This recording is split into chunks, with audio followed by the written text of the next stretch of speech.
Students, हमने last video में question number 9 का सॉल्यूशन देखा था एक्सरसाइज 1.1 में।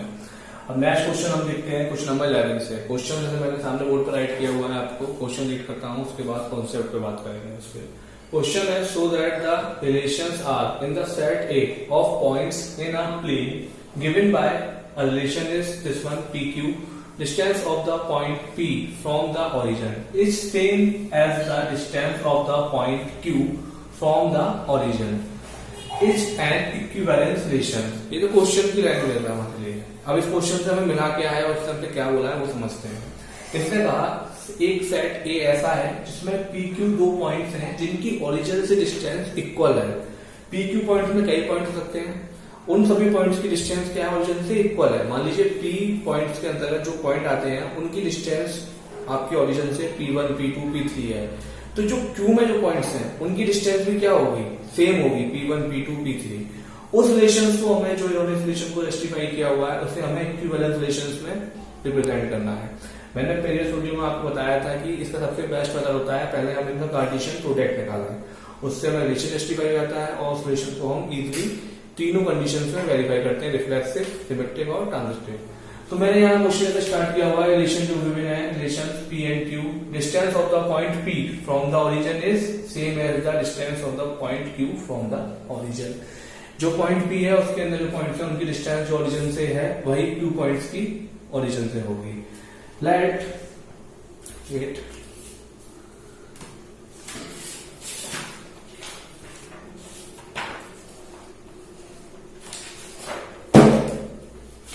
Late A be a set जिसमें P1, P2, P3 ऐसे कई आपके पॉइंट है जिनकी डिस्टेंस रहती है आपको P1, P2, P3 from origin. तो इस सेट को हमने पिक्टोरियल फॉर्म में यूज करना है और इसका कार्टेशियन प्रोडक्ट फाइंड कर देना है, P1, P2, P3। इनका कार्टेशियन प्रोडक्ट क्या होता है, A cross A equal to P1, P1, P1, P2, P1, P3, P2, P1, P2, P2, P2, P3, P3, P1, P3, P2, P3, P3 like इस पर चलते रहेंगे। इस रिलेशन में हमें सबसे पहले से रिफ्लेक्सिव शो कराना है, रिफ्लेक्सिव रिलेशन। रिफ्लेक्सिव के लिए क्या था कि अगर इसमें P1 जैसे एलिमेंट या P2 जैसे एलिमेंट्स रिलेशन को ब्लॉक करते हैं, बिल्कुल करते हैं, आप देखिए। तो ये कैसा हो गया, it is reflexive relation. Second था हमारा सिमेट्रिक। सिमेट्रिक का मतलब मैंने आपको बताया था कि अगर A, B एक सेट का एलिमेंट आपको रिलेशंस को बिलोंग कर रहा है तो B, A भी उस रिलेशंस को बिलोंग करना चाहिए। तो यहाँ देखिए P1, P2 रिलेशंस को बिलोंग कर रहे हैं, तो P2 और P1 भी रिलेशंस को बिलोंग कर रहे हैं। It means it is symmetric also. P1 P2 और P2 P1 देख रहे होंगे आप। Question number 3 transitive. इसमें आपको P1 P2 बिलोंग करता है आपको, जैसा कि आपने ऊपर लिखा भी है। P2 P3 बिलोंग कर रहे हैं आपको, देखिए रिलेशन में P2 P3 ये रहा। उसके बाद P1 और P3 भी क्या रिलेशन को बिलोंग करते हैं, P1 और P3 यस बिलोंग करते हैं। इट मींस ये राइट है। सो इट इज ट्रांजिटिव रिलेशन। अगर किसी रिलेशन में रिफ्लेक्सिव, सिमेट्रिक और ट्रांजिटिव तीनों कंडीशन वेरीफाई कर ली तो कैसा रिलेशन है, therefore it is equivalence relation. कैसा रिलेशन हो गया, इक्विवेलेंस रिलेशन। इसी क्वेश्चन में आगे हमें एक लाइन मेंशन है, एनसीईआरटी में हमें दिया हुआ है क्वेश्चन में। जनरली इसका केवल हमें व्यू पढ़ना है, उसका क्वेश्चन का हमने आंसर निकाल दिया है। आप देखिए लास्ट में लिखा हुआ है, further so that the set of the all point related to a point P is circle passing through point P with origin as centre. हमें शो कराना है तो क्लियर है, सबकी डिस्टेंस हमें क्या दे रखी है, इक्वल दे रखी है। जब इक्वल दे रखी तो सारे पॉइंट कहाँ होंगे, वो सर्किल पर प्लेसेस होंगे और उनकी सेंटर से उनके सर्कमफ्रेंस की डिस्टेंस क्या होगी, सारी इक्वल होगी। बस इसी थीम को वहां एक्सप्लेन किया गया है, वो कुछ नहीं है। आप यहाँ तक मेन पार्ट लेंगे। नेक्स्ट क्वेश्चन देखते हैं, क्वेश्चन नंबर 12। क्वेश्चन नंबर 12 देखिए क्या मैंने राइट किया हुआ है। So that the relations are defined in the set of all triangles as relation दिया हुआ है T1 T2, T1 is similar to T2। किससे का रिलेशन है, सभी सिमिलर ट्रायंगल्स का। जैसे T1 और T2 का पेयर है तो T1 और T2 कैसे हैं, सिमिलर ट्रायंगल्स हैं। इस रिलेशन को हमें क्या करना है, इक्विवेलेंट रिलेशन दिखाना है। कंसीडर, आगे क्वेश्चन दिया हुआ है 3 triangles, right angle triangles, T1 with side this one 3 4 5, T2 triangles है जिसकी साइड 5 12 13 दे रखी है, T3 ट्रायंगल है इसकी साइड हमें 6 8 10 दे रखी है। Which triangles amongst T1 T2 and T3 are related. तो ये ट्रायंगल्स आपस में कैसे रिलेटेड होंगे, हमें इसके बारे में इस क्वेश्चन में आगे बात करनी है। पहले रिलेशन को हमें इक्विवेलेंस दिखाना है। सबसे पहले सेट लेते हैं, जो रिलेशन दिया हुआ है हमें, रिलेशन दिया हुआ है T1 T2 टाइप के ट्रायंगल्स हैं जो कि आपस में कैसे ट्रायंगल्स हैं, सिमिलर ट्रायंगल्स हैं। एक सेट कन्वर्जन कर लेते हैं सिमिलर ट्रायंगल्स का, that A equal to T1 T2 T3, ऐसे कई ट्रायंगल्स हैं इसमें जो कि आपस में सिमिलर हैं। हमने उनका वही कार्टेशियन प्रोडक्ट मैंने मेथड सेम रखा हुआ है जिससे कि आप कंफ्यूजन में ना आए। इन क्वेश्चंस को करना ज्यादा इजी होता है, उसका खास रीजन होता है कि ये क्वेश्चंस केवल सेम पैटर्न फॉलो करते हैं। हमें बस इसका एक बार कॉन्सेप्ट करना है और हमारा क्वेश्चन इजी हो जाएगा। रिलेशन क्या हो जाएगा, T1 T1 T1 T2 T1 T3 T2 T1 T2 T2 T2 T3, ऐसे ही T3 T1 T3 T2 T3 T3, ऐसे ही आगे और भी एलिमेंट्स होंगे जो इसमें बिलोंग करेंगे। सबसे पहले हम रिलेशन देखते हैं रिफ्लेक्सिव रिलेशन में हमारा T1 टाइप का रिलेशन में बिलोंग करता है, बिल्कुल कर रहा है। T2 टाइप का भी करता है, यस। तो सो इट इज रिफ्लेक्सिव। दूसरा कौन सा है हमारा इसमें,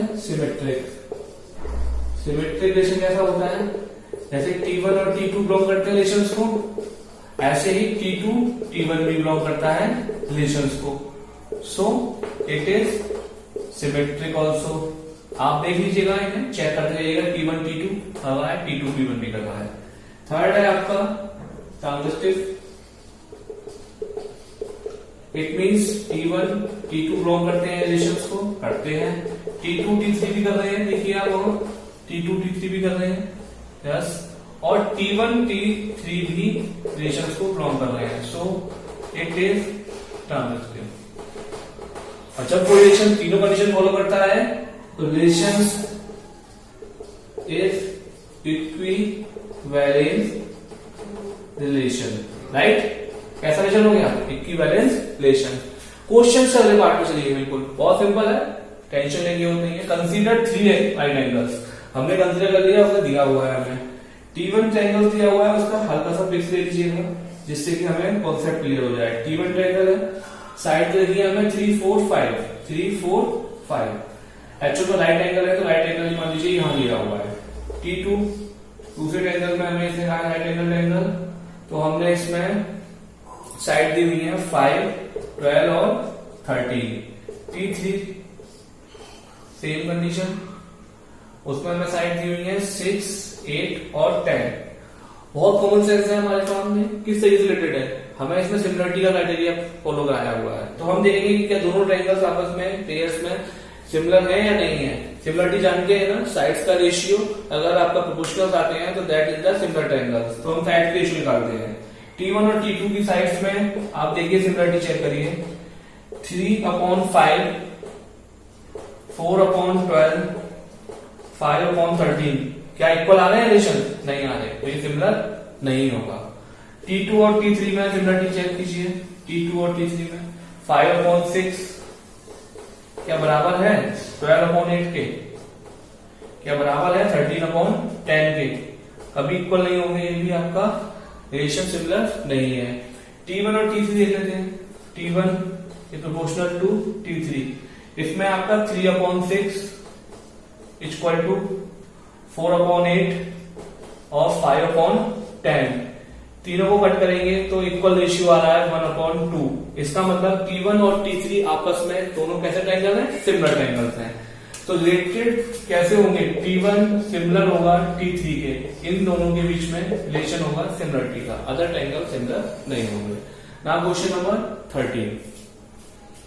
देखिए क्वेश्चन नंबर 13 हमारे सामने मेंशन है, show that the relations are defined in the set A of all polygon are. Relation दिया हुआ है पॉलीगॉन्स के बीच का P1 और P2।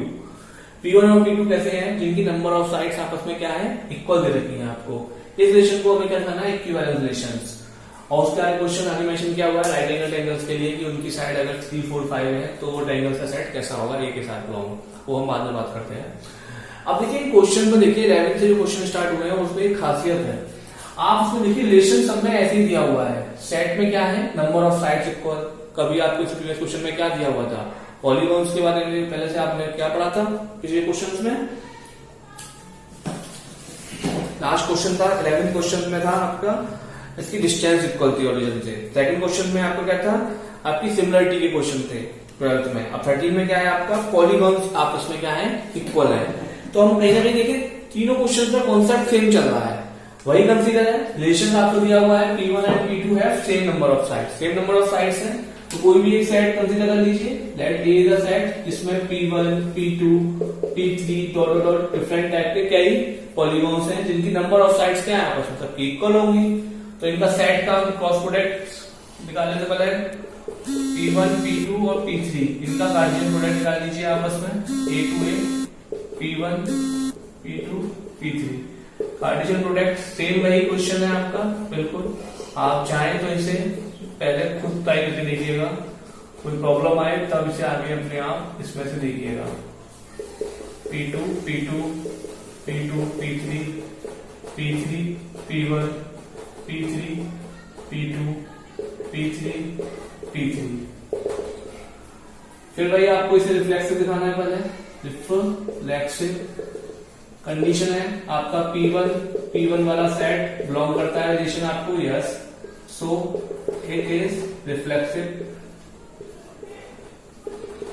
कैसा रिलेशन हो गया, रिफ्लेक्सिव। सेकंड कंडीशन सिमेट्रिक देखनी है आपको, सिमेट्रिक है या नहीं है। सिमेट्रिक के लिए आप देखेंगे P1, P2 बिलोंग करता है आपको and P2, P1 is also belongs to R, so it is symmetric also। कैसा हो गया ये, सिमेट्रिक, सिमेट्रिक है, रिफ्लेक्सिव है। और आपका थर्ड पॉइंट क्या होता है, transitive. P1, P2 belongs to relation R, P2, P3 belongs to R and P1, P3 is also belongs to R, so it is transitive relation. Therefore relation is equivalence relation। अगर relation equivalence है तो जो हमारा work था वो complete हो चुका है, हमने रिलेशन को भी इक्विवेलेंस शो कर दिया है। अब देखिए what is the set of all element in A. A के सभी एलिमेंट किस तरीके से रिलेटेड होंगे, राइट एंगल, जो कि आपका साइड 3, 4, 5 है। साइड कुछ भी हो 3, 4, 5 एक्स वाई जेड जो भी होती है उससे हमें कोई मतलब नहीं है। सेट में अगर राइट एंगल ट्रायंगल्स हैं तो राइट एंगल ट्रायंगल में भी 3 साइड होती हैं, तो जितने भी ट्रायंगल का कलेक्शन होगा वो उन्हीं का होगा जिसमें राइट एंगल ट्रायंगल्स में 3 साइड्स रहती होंगी। तो ये हमारा इसमें क्वेश्चन कंप्लीट हो जाएगा, क्वेश्चन नंबर 13। नेक्स्ट क्वेश्चन 14 देखते हैं। ये क्वेश्चन नंबर 14, ये भी सेम इसी तरीके से क्वेश्चन है, सर में भी 11, 12, 13 की है। क्वेश्चन नंबर 14 में आपको सेट अब दिया हुआ है पैरेलल लाइंस का। सीधे मैं क्वेश्चन के कॉन्सेप्ट पे आ रहा हूँ। हमें सेट दिया हुआ है पैरेलल लाइंस का, जिसे डिफाइन किया गया है L1 L2 is parallel and relation है आपका R, जिसे आपको इक्विवेलेंस दिखाना है। उसके बाद क्वेश्चन कंटिन्यू है, उसके बारे में बाद में बात करेंगे। पहले हम कंसीडर करते हैं क्वेश्चंस को ही। हमें सेट दिया हुआ है जो रिलेशन सेट में L1 L2 जो लाइंस है उसमें L1 is parallel to L2। Set ले लीजिएगा, let A be any set of the parallel lines L1 L2 L3। Cross product निकालेंगे इनका L1 L2 L3 का, किससे निकालेंगे, कार्टेशियन प्रोडक्ट सेल्फ ए से L1 L2 L3। Cross Cartesian product self right करिएगा, मैं सीधे से रिफ्लेक्सिव और ट्रांजैक्टिव और सिमेट्रिक रिलेशंस प्रूव कर रहा हूं। इसमें L1 L2 L2 जैसे रिलेशंस आएंगे belongs to R, so it is reflexive होगा ये, आप पेयर कर लीजिएगा वहां। दूसरा कंडीशन है आपकी सिमेट्रिक के लिए, सिमेट्रिक में L1 L2 बिलोंग करेगा अगर रिलेशन को, तो L2 L1 भी इसी रिलेशन में होगा, तो सो इट इज सिमेट्रिक ऑल्सो। जब सिमेट्रिक है तो फिर क्या होता है हमारा ट्रांजिटिव। इसमें अगर L1 L2 बिलोंग करता है रिलेशन को, तो L2 L3 भी आपका बिलोंग करेगा R में, और L1 L3 भी बिलोंग करेगा R को, सो इट इज ट्रांजिटिव। और रिलेशन रिफ्लेक्सिव, सिमेट्रिक और ट्रांजिटिव है, तो relation is equivalence relation, right. In concept में आपने देखा 11, 12, 13, 14 ये क्वेश्चन हमारे लिए ज्यादा सिंपल हो गए according to question number 1 to 9। यहाँ हमें सिर्फ कंसीडर करना है सेट और उसके बाद Cartesian product and then condition easily verify हो जाएंगी। इनके साथ में जो क्वेश्चंस कनेक्टेड है वो इन्हीं क्वेश्चंस के पार्ट है, इसी से हमें कनेक्टेड है। Find the set of all lines related to the line this one. जो लाइन दी हुई है सारी लाइंस किस तरीके से इस लाइन से कनेक्टेड होंगी। कौन सी लाइन देखी है, इससे। रिलेशन क्या था, पैरेलल लाइंस का। क्लास 11 में हमने पैरेलल लाइन की क्वेश्चन लाइंस की क्वेश्चन पढ़ी हुई थी, y बराबर mx प्लस सी। पैरेलल लाइंस के लिए क्वेश्चन होती थी कुछ स्टेप से। टी-शर्ट्स में आपने क्लास 11 में चैप्टर में आपने रीड किया हुआ क्वेश्चंस को। अगर इस लाइन की पैरेलल हमें लाइन ड्रॉ करनी है तो हम इसका कंपैरिजन इस स्टैंडर्ड फॉर्म से करते हैं। यहाँ आप देखेंगे m से रिप्रेजेंट करता है slope of line, m equal to slope, m की वैल्यू कितनी होगी 2, यानी कि ये उन सभी लाइंस के सेट इसके बराबर होंगे जिनका स्लोप कितना होगा 2। अगर आप देखें तो इसमें जितनी भी लाइंस आएंगी उन सबका स्लोप कितना होना चाहिए 2। हमारे क्वेश्चन का आंसर क्या हो जाएगा, set of the all lines are related to the lines if the slope m is equal to 2। वो सारी लाइंस इसके साथ कनेक्टेड होंगी जिनका स्लोप 2 होगा। इधर क्लियर। इस क्वेश्चंस के साथ हमारे सामने क्वेश्चन नंबर 15 और 16 लिखे हुए हैं। उन क्वेश्चंस को मैंने सॉल्व नहीं किया हुआ है क्योंकि वो ऑप्शनल क्वेश्चन है। आप चेक करिएगा वहां रिलेशन भी गिवन हुआ है आपके सामने। दोनों क्वेश्चन बहुत सिंपल है। अगर कोई प्रॉब्लम होती है तो आप व्हाट्सएप पर मैसेज करके फिर पूछ सकते हैं। उस क्वेश्चन का क्राइटेरिया दे दीजिए मुझे, जो प्रॉब्लम आ रही हो उसका सॉल्यूशन मैं आपको पेपर सॉल्यूशंस पर एक्सप्लेन कर दूंगा। अगर कोई प्रॉब्लम होती है फुल एक्सरसाइज में तो भी आप अपने क्वेश्चन पूछ सकते हैं। कुछ चीज समझ में ना आई हो या कोई कॉन्सेप्ट ना आ रहा हो, क्लियर हो रहा हो, तो मैं अलग से आपको मेंशन कर दूंगा। Okay, thank you so much.